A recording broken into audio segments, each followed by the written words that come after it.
السلام علیکم ورحمۃ اللہ وبرکاتہ۔ محترم بزرگوں، دوستوں، عزیز ساتھیوں، میری ماں بہنوں، کبھی کبھار ہم اپنے ایمان کا جائزہ بھی لینی چاہیے۔ ایمان ہے کیا چیز اور کس طریقے سے ہمارے تقوی کا معیار بڑھتا ہے۔ جیسے روزہ کھولنے کے بعد ایک دم طبیعت نڈال ہو جاتی ہے، فطری طور پر کمزور ہو جاتی ہے، طبیعت چاہتی ہے کہ لیٹے رہیں، اور آج بارش بھی ہو گئی۔ شیطان اس وقت پر بڑا زبردست کام کرتا، علمی انداز میں آتا، دیکھو اتنی تراویح پڑھ لی، آج ایک دن نہیں پڑھے تو کیا ہوا، آج ذرا لیٹ بھی چل سکے، ویسے تو نفل ہے، نہیں پڑھے تو بھی چلتا، نہیں کرے تو بھی چلتا۔ یہ وہ ہے جس وقت پر شیطان یہ کرتا ہے، اس وقت پر ہم محاسبہ کریں کہ یہ نہیں ہو سکتا، ہم کو جانا ہی۔ آج وہ کیفیت کو میں نے دیکھا، اللہ سے دعا کیا کہ اللہ تعالیٰ ہماری یہ کیفیتوں کو باقی رہے، باوجود بارش کے ٹو ویلر کے اوپر خواتین، جوان بچے آ رہے تھے۔ یقیناً اللہ تعالیٰ کا شکر ادا کرے کہ ہمارے اندر ایمانی کیفیت ہے، ہمارا ضمیر زندہ ہے، چنگاری ہے، اور اسی کو ہم بڑھاتے جائیں گے۔ یقین جانے کہ ہماری زندگی میں اللہ تعالیٰ انقلاب بھی لائے گا، ہمارے ہر قدم کے بدلے میں ثواب بھی ملے گا، آخرت جنت کا راستہ اتنا ہی آسان ہوگا۔ اگر یہ نہیں کرے، سستی ہو گئی، لاپرواہی ہو گئی، پریشانی ہو گئی، اس کا بھی قرآن بتاتا ہے۔ دیکھو نتیجے کیا ہوتے ہیں، سورہ طٰہٰ میں آتا ہے، جو آدمی اللہ کی نصیحت سے منہ موڑ لے، اور اللہ فرماتے ہیں کہ دنیا میں بھی اسے ہم چین نہیں دیں گے اور آخرت میں بھی اسے اندھا بنا کر اٹھائیں گے۔ وہاں پوچھے گا، اللہ تو ہم کو دنیا میں آنکھ دیا تھا، یہاں اندھا کیوں بنایا، کیوں اٹھایا؟ اللہ تعالیٰ کہے گا کہ میری نصیحت میرے وقت پر میرے ثواب کمانے کے موقع دیا تھا، اور تم نے اس کو منہ موڑ کر نظر انداز کر دیا، میرے ذکر سے اراض کر لیا۔ پھر ایک اور زبردست آیت ہے، ناجائز طور پر دولت سمیٹ کر زندگیوں میں چمک دھمک پیدا کر رہے ہیں کہ بھئی ہمیں جینا ہے، جائز ناجائز کا کوئی حدود نہیں، چمک دھمک پیدا کر کے زندگیوں میں جو ہے کامیاب ہو رہے ہیں۔ قرآن نے کیا گارنٹی دی ہے دیکھیے ہمارے لیے، ایماندار لوگوں کے لیے یہ چیز قابل رشک نہیں ہونی چاہیے۔ قابل رشک، حسد اور رشک میں بڑا فرق ہے۔ ایماندار تو کبھی حسد نہیں کرتا ہے، یہاں رشک کرتا ہے، ان کے جیسا ہو جانا، ان کے جیسا ہو جانا، یہ نہیں۔ ایماندار لوگوں کے لیے یہ چیز قابل رشک نہیں ہونی چاہیے، بلکہ جو پاک رزق اپنی محنت سے کماتے ہو، وہ چاہے کتنا ہی تھوڑا کیوں نہ ہو، وہ تمہاری زندگی کے لیے بھی بہتر ہے، آخرت کی نجات کے لیے بھی بہتر ہے۔ سورہ انبیاء شروع ہوا، آگے بھی چل رہا ہے۔ قیامت کچھ دور نہیں ہے کہ تمہیں اپنے رب کے سامنے زندگی کا حساب دینے کا وقت آ چکا ہے۔ بڑی پیاری آیت، اقترب الناس حسابهم، لوگوں کو حساب دینے کا وقت آ چکا ہے، اور لوگ یہ ہے کہ منہ موڑے پڑے ہوئے ہیں، غفلت میں پڑے ہوئے ہیں۔ اللہ نے دنیا کو ایک کھیل اور تماشے کے طور پر نہیں بنایا ہے، بلکہ ایک سنجیدہ نظام ہے۔ یہاں کوئی باطل چیز ٹکتی نہیں ہے۔ باطل سے حق کا جب بھی تصادم ہوتا ہے، ٹکراؤ ہوتا ہے، یاد رکھو باطل ہار جاتا ہے اور حق ہی کا غلبہ ہوتا، حق کی جیت ہوتی ہے۔ زمین، آسمان، سورج، چاند، ستارے، ذرا غور کرو، ایک منظم طریقے سے چل رہے، ذرا بھی اونچ نیچ نہیں ہو رہی، ٹکرائے بغیر چل رہی۔ اور یاد رکھو دنیا کی ہر چیز کو موت کا مزہ چکھنا ہے، ہر چیز کو موت کا، سوائے اللہ کی ذات کے دنیا کی کوئی چیز باقی نہیں۔ اچھے اور برے حالات میں اللہ تعالیٰ انسان کو آزماتا ہے۔ جو لوگ خدا کی نصیحت سے منہ موڑ لیتے ہیں، ان پر اللہ کے عذاب آئیں، بلا بتاؤ کون سی طاقت ہے جو اللہ کے عذاب سے آپ کو روک سکے؟ تمام چیزیں اللہ کے ہاتھ میں ہے، جس کو چاہے گھٹائیں، جس کو چاہے روکیں۔ اے لوگو، قیامت کے دن جو کچھ دنیا میں تم نے کمایا ہے وہ آپ کے سامنے لایا جائے گا، اور اس حساب سے جو ہے فیصلے ہوں گے۔ اللہ تعالیٰ سے دعا ہے اللہ ہماری دنیا اور آخرت کو کامیاب کرے۔ بسم اللہ الرحمن الرحیم۔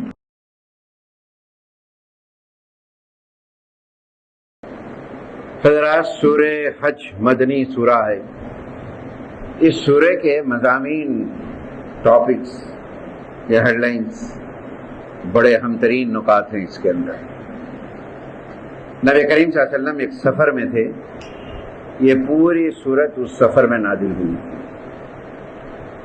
اور غور و فکر کریں ہم، اور اللہ کا شکر بھی ادا کریں کہ ہے اللہ تعالیٰ کا شکر ہے کہ ہم نے ایک ایسے دین میں پیدا کیا ہے جس کے اپنانے سے ہمارے لیے سلامتی ہے۔ اللہ کا شکر ہے کہ ہم کو اللہ تعالیٰ نے ایک ایسی کتاب نازل کی ہے جو ہر وقت پر ہر موقع پر خدا سے رشتہ جوڑتی ہے۔ اللہ کا شکر ہے کہ ہم ایسے پیغمبر کی زندگی کے کردار کو اپنانے سے گھروں میں، اپنی زندگیوں میں سکون، آخرت میں نجات کا ذریعہ۔ خدا کی قدرت کی نشانیوں کو غور کر بولتا ہے قرآن۔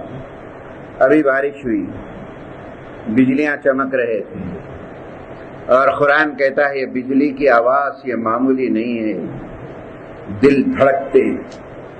یہ قوم پہ عذاب آیا تھا بجلی کی کڑک سے، ان کے کلیجے دل پھٹ کر دیواروں کو چپک گئے تھے آواز۔ سوچیے ابھی تھوڑی دیر پہلے یہ آوازوں کو ہم نے محسوس کیا، کیسی ڈر، کیسی خوف، اور آؤ نہیں آئے۔ رسول اللہ صلی اللہ علیہ وسلم دعا کرتے تھے جب بھی بجلی ایسی چمکتی تھی، اللہم انی اعوذ بک بما ارسلت، اے اللہ میں پناہ مانگتا ہوں جو بھیج رہا ہے۔ اسی طریقے سے اور بھی عذاب آتے ہیں زمین میں، زلزلے ہیں۔ زلزلے کا ایک نقشہ جو ہے قرآن نے سورہ حج میں کھینچا، وہ کیفیت یہ ہے، اے انسانوں قیامت کا زلزلہ یہ بڑی ہولناک چیز ہے۔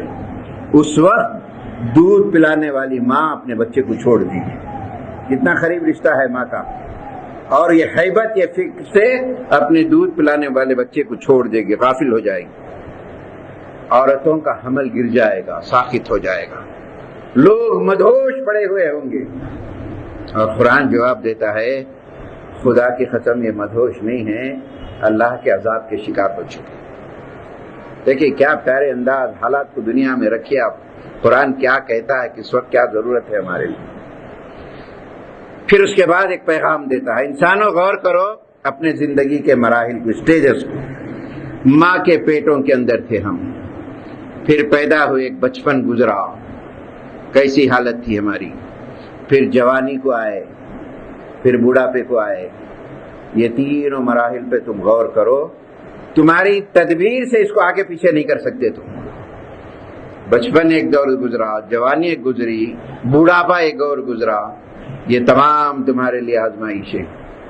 اللہ کے رسول صلی اللہ علیہ وسلم نے فرمایا وہ نوجوان عرش الہی کے سائے میں ہوگا جس کا دل مسجد میں اٹکا ہوا، ایک نماز کے بعد دوسری نماز کے لیے فکر کرتا ہے کہ میری نماز نہ چلے جائے، اللہ کے عرش کے سائے میں اسے جگہ ملے گی۔ سوچئے مراحل کی زندگی کی۔ پھر اس کائنات کا ذرہ ذرہ ایک قانون میں جکڑا ہوا ہے، ایک ہی خدائی کا کار فرمان ہے۔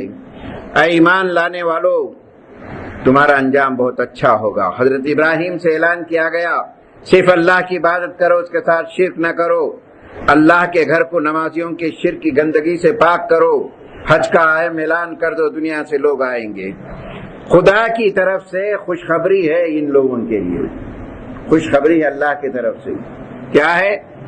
دنیا میں عاجزی کی زندگی گزارتے ہیں، غرور گھمنڈ نہیں ہوتا ہے، اللہ کے ذکر کو کام لیتے ہیں، دل سے کام لیتے ہیں، اللہ کا ذکر کرتے ہیں، مصیبتوں پہ صبر کرتے ہیں، نماز قائم کرتے ہیں، اللہ کا دیا ہوا مال اللہ کی رضا کے لیے قربانی کرتے ہیں، خرچ کرتے ہیں۔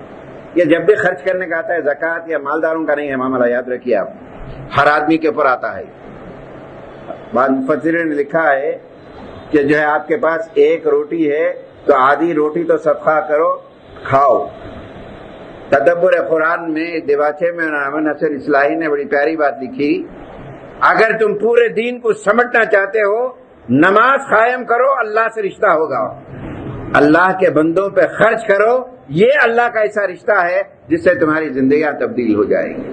یہ دو چیزیں پورا اسلام، نماز پڑھے، انفاق۔ لیکن آپ ٹیلی کر کے دیکھیے، آدمی نمازی بہت ہو سکتا ہے، خرچ کرنے میں پیچھے ہٹتا، آسان نہیں ہے پیسہ نکالنا جیب سے، اپنی ذات کے لیے خرچ کرتا ہے، سامنے والے کو نہیں کرتا ہے، کم ہو جاتا سمجھتا ہے۔ صدقہ خیرات تمہاری زندگیوں کے لیے بہتر ہے، تمہاری آفتوں کے لیے بہتر ہے۔ آدمی چلتے چلتے گر جاتا ہے، بچ جاتا ہے، کیا چیز بچاتی ہے آپ کو؟ کبھی غور کیا؟ آپ کے صدقات ہیں جو بچاتے ہیں۔ اللہ کے راہ میں، اللہ کا دیا ہوا مال اللہ کے راہ میں خرچ کرو، کبھی کمی نہیں ہوں گی، بڑھتے جائیں گی۔ اللہ سے دعا ہے کہ دونوں چیزوں کو ہم سنبھال کر زندگی میں گزاریں۔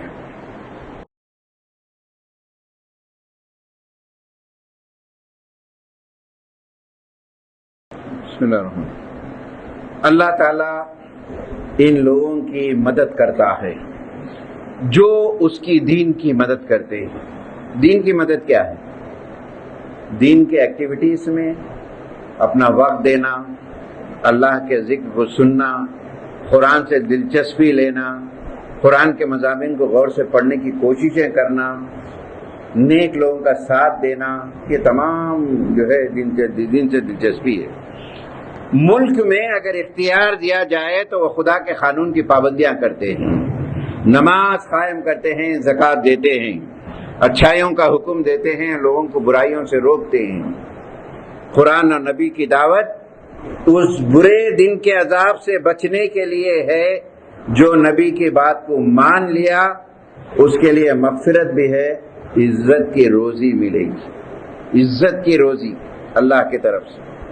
پھر کہا گیا کہ سمندر میں کشتی کا چلنا، زمین و آسمان کی گردش، موت و حیات کا معاملہ، یہ سب اللہ کے کنٹرول میں، اللہ کے قبض قدرت میں ہے۔ اے لوگوں، اس اللہ کو چھوڑ کر اور اس کی عبادت کرنے میں کیوں کاہلی کر رہے ہو؟ کیوں غفلتیں کر رہے ہو؟ اور یہ بھی سوچو جو ایک اللہ کو چھوڑ کر دوسرے خداؤں کی عبادت کرتے ہیں، وہ جو خدا ہیں کسی کو پیدا نہیں کر سکتے، ایک مکھی کو نہیں پیدا کر سکتے۔ مکھی تو دور کی بات ہے، ان کے اوپر مکھی بیٹھ جائے اس کو اڑا نہیں سکتے۔ ذرا سوچو اللہ نے تمہیں دین کی کیسی دولت سے نوازا ہے۔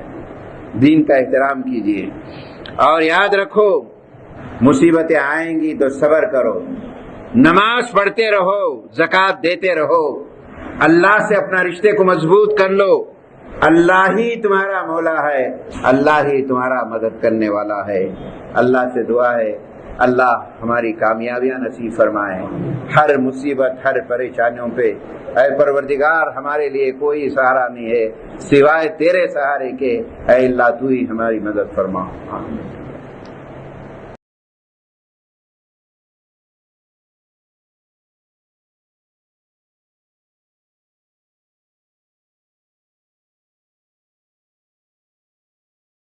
بسم اللہ الرحمن الرحیم۔ یہاں بہت سے نوجوان بہنیں، بیٹیاں، نوجوان لڑکے تراویح میں آ رہے ہیں۔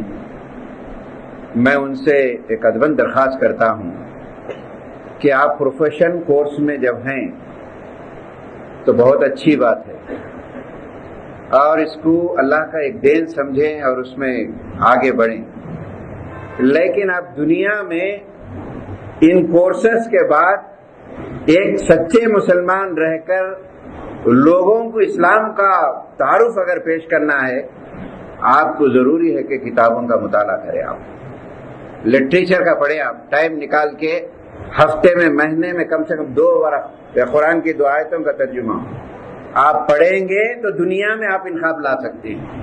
یہ کتاب ہے اردو کا، آپ اگر جانتے ہیں، شاید دوسرا انگریزی میں ترجمہ ہوا نہیں معلوم میرے کو، تجلیات قرآن بول۔ دنیا میں یہ قرآن نے کیا انقلاب لایا، قوموں میں کیا انقلاب لایا، غیر قوموں میں کیا حکومتوں کے تختے بدل دیے قرآن نے۔ لیکن آج ہم اس قرآن کے تعلق سے کیا سوچتے ہیں، کیا سمجھتے ہیں قرآن کے تعلق سے؟ ایک تبرکن پڑھ لیے، پھونک لیے، مرنے والے پہ پڑھے یا مرنے والے پہ پڑھ لیے یا وقت پہ پڑھ لیے۔ نہیں دوستو، قیامت کے دن قرآن ہمارے حق میں فریاد کرے گا، اے اللہ یہ لوگوں نے مجھے چھوڑ دیا اپنی زندگیوں سے، ہجرت کر جاتا ہے قرآن۔ میں اپیل کرتا ہوں نوجوانوں سے جو اچھے پڑھے لکھے، وقت نکالیں، آپ سے اللہ کام لینا چاہتا ہے۔ جب تک آپ قرآن کی آیتوں کا مطالعہ نہ کریں گے، لٹریچر کا مطالعہ نہ کریں گے، آگے نہیں بڑھ سکتے آپ۔ قرآن یہ دعوت فکر دیتا ہے آپ۔ بہرحال قیامت کے روز اللہ کی بادشاہت ہوگی۔ اگر بھلائیاں حاصل کرنا ہے تو تمہارے اندر یہ اوصاف ہونا ہے۔ پاکیزہ اور حلال طریقے سے کمائی کی فکر کریں، کمائی کریں آپ، لیکن حلال طریقے سے ہو، پاکیزہ ہو، اس میں اللہ کی خوشنودیاں ہیں۔ پھر اس کے بعد نیک عمل کریں، اللہ سے ہمیشہ ڈرتے رہیں، خوف خدا آپ کے اندر طاری ہو، چاہے کہیں بھی کیوں نہ ہو، آپ کسی جگہ پہ کیوں نہ ہو، اللہ کا ڈر آپ کے اندر ہونی چاہیے۔ پھر اللہ کی نشانیوں پہ ایمان رکھیں، اس کے ساتھ شرک نہ کریں۔ اللہ کے بندے تو وہ ہیں اللہ کی اطاعت کرتے ہوئے ڈرتے ہیں کہیں یہ عمل ہمارے ضائع نہ ہو جائیں کسی وجہ سے، یہ کیفیت پیدا کرو۔ یاد رکھو کئی نعمتیں ہیں، لیکن 3 نعمتیں ایسی ہیں جو اللہ تعالیٰ کے بعد باس پرس ہونے لے پوچھیں گا اللہ تعالیٰ اس کو کیسے استعمال کیے۔ آنکھ، کان، دل۔ آنکھ سے برائیاں، کان سے جو ہے برائیاں سننا، یہ دونوں چیزیں خیف کی طرح دل میں اترتے ہیں اور دل جو ہے کام کرتا ہے۔ ان 3 نعمتوں کی حفاظت کرو خدا کا، یہ اگر کوئی چھین جائے اللہ تعالیٰ اس کو واپس کوئی نہیں کر سکتا ہے۔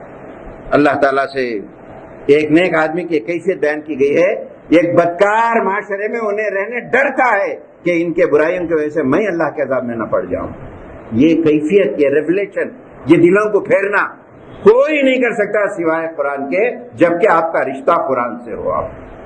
آپ بڑی کتابیں پڑھتے ہیں ماشاء اللہ، میڈیسن کی کتابیں پڑھتے ہیں، انجینئرنگ کی کتابیں پڑھتے ہیں، MBA کے بڑی بڑی موٹی کتابیں پڑھتے ہیں، ذرا دل پہ ہاتھ رکھ کے سوچو، مہینے میں 1-2 آیتیں قرآن کی ہم نے پڑھ کر کبھی سنا، غور کیا؟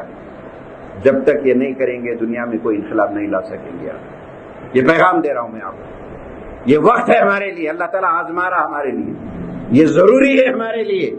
اگر آپ دنیا میں کچھ کرنا چاہ رہے ہیں، کچھ انقلاب لانا چاہ رہے ہیں یا اپنی زندگی میں تبدیلیاں لانا چاہ رہے ہیں، آپ کا رشتہ قرآن سے ہونا ضروری ہے۔ اگر رشتہ قرآن سے جڑ جائے، یہ تبرکن کچھ کام کر لینے سے ریولیشن نہیں آئے گا۔ اللہ تعالیٰ سے دعا ہے اللہ تعالیٰ ہمارا رشتہ قرآن سے جوڑے رکھے۔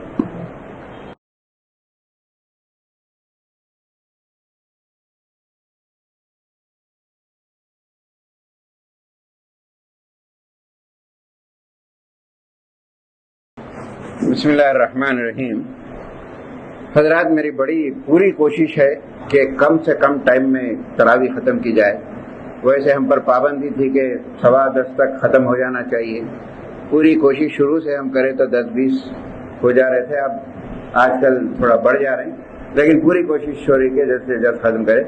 اور یہاں 2 گھڑیاں ہیں، آپ تمام الیکٹرانک گھڑی کو دیکھتے وہ 2 منٹ آگے، میں یہ گھڑی کو فالو کرتا ہوں 2 منٹ پیچھے، اس کا بھی خیال رکھیے کہ 10:30 کے پہلے ہی کوشش کروں گا میں کہ وقت آپ کا اہمیت ہے، دور سے آتے ہیں، احساس مجھے ہے، لیکن کچھ مضامین ہیں میں نہیں معلوم پھر موقع ملے یا نہ ملے، میں آپ کے سامنے ابھی میں آپ کو ایک پیغام دیا میں نوجوانوں، دیکھیے قرآن کو میں آپ کنیکٹ کرنا چاہ رہا ہوں کہ آپ لٹریچر نہیں پڑھیں گے، دنیا میں آگے کام نہیں کر سکیں گے، بات کہاں میں اب اسی کو 18ویں پارے کی شروع کے آیتوں سے آپ کو کنیکٹ کر رہا ہوں۔ اب یہاں غور سے سنیے، آپ سب سے پہلے ذہن میں لائیے، کیا ہم دنیا میں مسلمان ہونے کی حیثیت سے ناکام ہیں؟ آج دنیا ہمیں کیا سمجھ رہی ہے؟ یہ دنیا کے بڑے بڑے لوگ مسلمانوں کے تعلق سے کیا خیال کر رہے ہیں اور ہم کو کس طریقے سے جو ہے پست ہمتی کی طرف لے جا رہے ہیں؟ یہ احساس کمتری ہمیں کہاں لے جا رہا ہے؟ کیا واقعی ہیں ہم؟ کیا اسی طریقے سے ہماری زندگی ہے؟ ناکام زندگی ہے ہماری، اللہ کو مان رہے، رسول کو مان رہے، ناکام ہیں ہم؟ نہیں میرے دوستو، قرآن ہمارے لیے بڑا میسج دیا ہے۔ شروع کی آیتیں، 18ویں پارے کی شروع کی آیتیں جس میں 7 نکات دیا ہے، اور قرآن وہاں کہتا ہے، ذرا مکی دور میں جائیے، جب چند صحابہ ایمان لائے تھے، ان کے پاس کوئی دولت نہیں تھی، کوئی سرمایہ نہیں تھا، کوئی طاقت بھی نہیں تھی، اور جو ہے بڑے بڑے سرداران قریش یہ جو مسلمان لائے تھے، ایمان لائے تھے، نبی اکرم صلی اللہ علیہ وسلم کے ساتھ تھے، ان کو کیا کہتے تھے؟ یہ ان کی دنیا تو چلے گئی، ان کا کچھ بھی نہیں ہے۔ اس پس منظر میں اس وقت پر مکے میں کہا قرآن نے، قد افلح المومنون، مومن کامیاب ہو گئے، تم کامیاب ہو گئے، کامیاب ہوں گے، ہونے جا رہے نہیں کہا، ہو گئے تم کامیاب، یہ گارنٹی دی قرآن نے۔ اے نادانو، تم مسلمانوں کو کیا سمجھ رہے ہو؟ ان کی زندگیاں میں تبدیلیاں آ رہی ہیں، ریولیشن آ رہا ہے۔ اور قرآن یہ چاہتا ہے تو تم کامیاب ہو گئے، اور کامیاب ہونے کے ساتھ ایک اور گفٹ دیتا ہے، تم جنت کے وارث بھی بن گئے۔ کیا ہے، کیسا بن گئے؟ اگر تمہارے اندر یہ تبدیلیاں آ رہی ہیں، یہ چینجز آ رہے ہیں، یہ انقلاب تمہارے اندر آ رہا ہے، قرآن گارنٹی دیتا ہے تم کامیاب ہو گئے، ہوں گے، ہو گئے، اور جنت کے بھی وارث بن گئے۔ یہ شروع کے آیتیں ہیں دوستو۔ کیا ہے وہ تبدیلیاں ہمارے اندر لانا ہے، مجھے آپ میں لانا ہے، نوجوانوں میں لانا ہے، اور قرآن کہتا ہے جنت کے وارث ہیں۔ یہ تبدیلیاں لانے کے لیے کیا کرنا ہے؟ نمازوں میں خشوع خضوع پیدا کریں۔ نماز جو پڑھتے ہیں ذرا کیفیت کی پڑھیں، کس کے لیے پڑھ رہے ہیں، کس کے واسطے پڑھ رہے ہیں، کہاں کھڑے ہیں، یہ کیفیت پیدا کرو آپ۔ نمبر 2، برائیوں سے اپنے آپ کو بچا کے رکھو آپ، چاہے کسی قسم کی برائی کیوں نہ ہو۔ نمبر 3، اپنے آپ کو پاک رکھو، دل سے دوسروں کو بھی پاک کرنے کی کوشش کرو۔ نمبر 4، اپنی شرمگاہوں کی حفاظت کرو۔ نمبر 5، امانتوں کو ضائع نہ کرو۔ نمبر 6، وعدہ خلافی کبھی نہ کرو، عہد و پیمان کا لحاظ کرو۔ نمبر 7، اوپر نمازوں میں خشوع کہا گیا، اور 7ویں چیز کہا کہ نمازوں کی حفاظت کرو، کہیں تمہاری زندگی میں چلے نہ جائے۔ اور یہ اوصاف تمہارے اندر ہیں تو تمہارے اندر تبدیلیاں آئیں گی، تم فلاح پا چکے ہیں اور جنت کے بھی وارث ہیں۔ یہ چاہتا ہے قرآن میرے دوست، یہ انقلاب چاہتا ہے ہمارے سے، اور گارنٹی دیتا ہے تم دنیا کیا بھی سمجھو، نادانو تم کیا سمجھ رہے ہیں، یہ لوگ تو کامیاب ہو گئے ہیں، ہماری زندگیاں کامیاب ہو چکے ہیں، ہم جنت کے بھی وارث بن گئے۔ شرط یہ ہے کہ ریولیشن پیدا کریں ہم۔ اللہ تعالیٰ سے میری دعا ہے یہ آیتوں کے پس منظر میں اللہ ہماری زندگیوں میں تبدیلی لائیں، ایسی تبدیلی لائیں جو اللہ چاہتا ہے، جو قرآن چاہتا ہے، اللہ کا رسول چاہتا ہے، ویسی تبدیلیاں ہمارے اندر آئیں۔ آمین واخر الحمد للہ۔